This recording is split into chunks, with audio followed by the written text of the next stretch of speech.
Oh, come to the Father through Jesus the Son, and give him the glory, great things he hath done. Well, good Friday morning, everyone. I'm so glad that you tuned in again today to end our week. As this week we've been studying the parables of Jesus. I know it's really made me think. I so appreciate that Jesus taught in this manner. And we're finishing with a very strong, important one today. But being Friday, I want to make sure that I invite you to come worship with us this Sunday if you don't have your own home church. If you do, be sure you go and worship the Lord with your church family. But our church family meets at 9 and 11 a.m. at Clubhouse 5, and we would love to have you join us for breakfast, including coffee and donuts, hard-boiled eggs, so forth. I hope you'll come on out if you don't have your own church. We've also enjoyed this week seeing various scenes from Big Bear Lake. And that's because I shot these pictures when our family a couple weeks ago went up and enjoyed a week together. And that was a blessing. I mentioned that today's parable is a strong one. It's a serious one. It's found in Matthew chapter 13. It's called the parable of the fishing net. The parable, what does that mean? Well, clearly it's going to be about fishing. And understand, Jesus, when he was telling his stories, wanted to use pictures, word pictures, of what people of that time would clearly understand. And many of them were fishermen. And if they were not, then they were close to people or knew people who were, because it was a common way of both earning a living and providing food for everyone. So it's the parable of the fishing net. And here's how Jesus told this story. Again, the kingdom of heaven is like a fishing net that was thrown into the water and caught fish of every kind. When the net was full, they dragged it up onto the shore. They sat down and they sorted out the good fish into crates, but threw the bad ones away. When you're fishing with a net, anything that goes by gets caught in that net. They might even drag it on the bottom of the lake. But whatever, not everything that comes up or is in that is worthy of eating. And if they couldn't eat it, they just threw it away. So it's the good fish and the bad fish.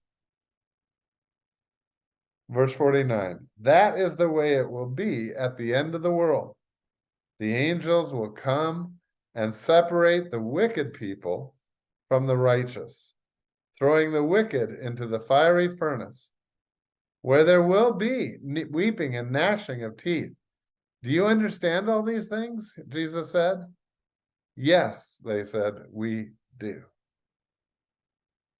Now, clearly, when you hear that, or as they heard it, what's the first thing that you think of?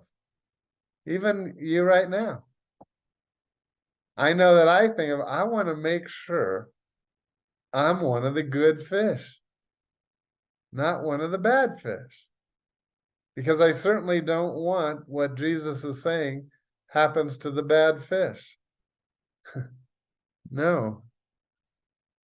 Now, how do we know who the good fish and bad fish are? Jesus just told us there, didn't he? He said,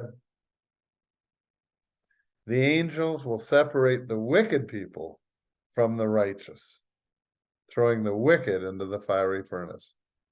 Now, who's the wicked? You know, that's a term that basically is used for those who are not of the Christian, who are not followers of Christ in their life, who just have no time for him. They've never placed their faith in him. And so they're living life on their own.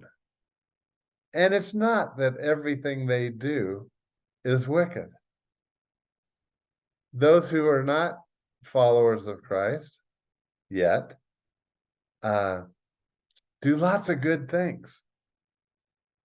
But that phrase is still accurate in the sense that God is perfectly holy. He knows no sin. Jesus never sinned.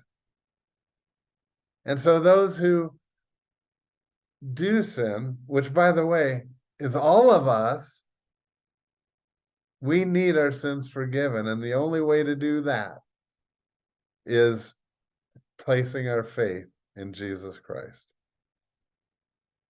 And he even says to all of those who believe in him, to those he gave the power to become the children of God.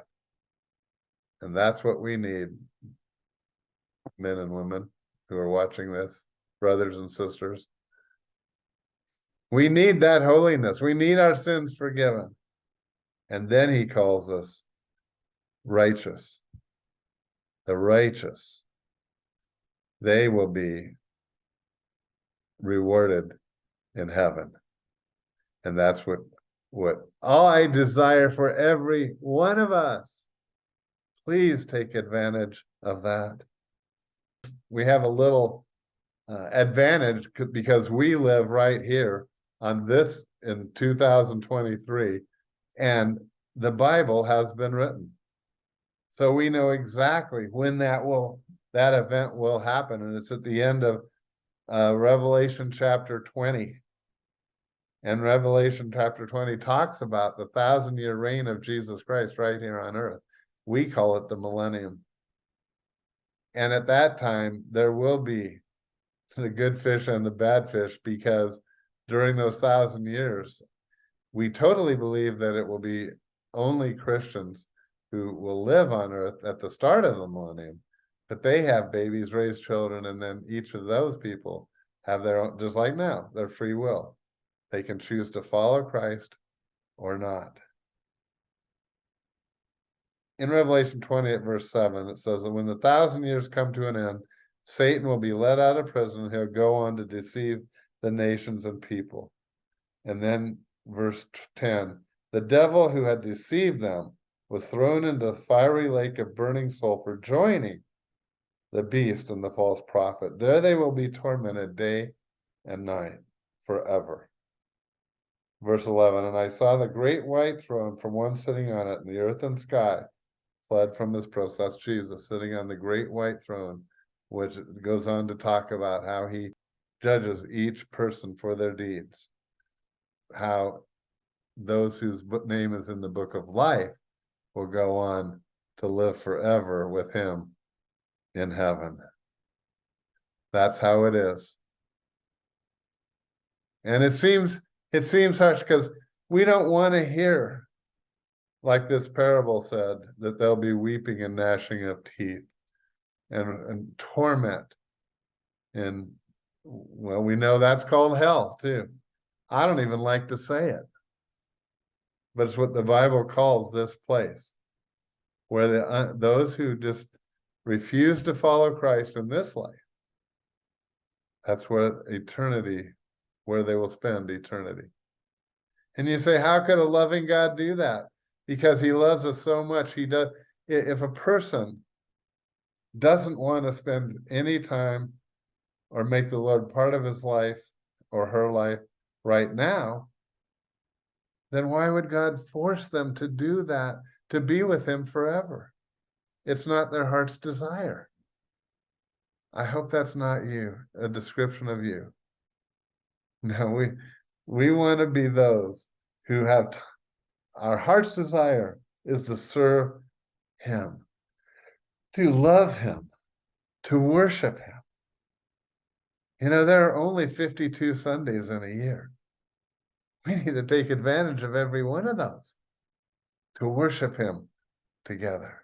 I hope you'll join us on Sunday, or your church on Sunday. Well, that's the story of the parables. God bless. I hope it blessed your life this week. Some were challenging, like today's, but we needed to hear. God bless, and we'll see you back here on Monday. Come to the Father through Jesus the Son, and give him the glory great.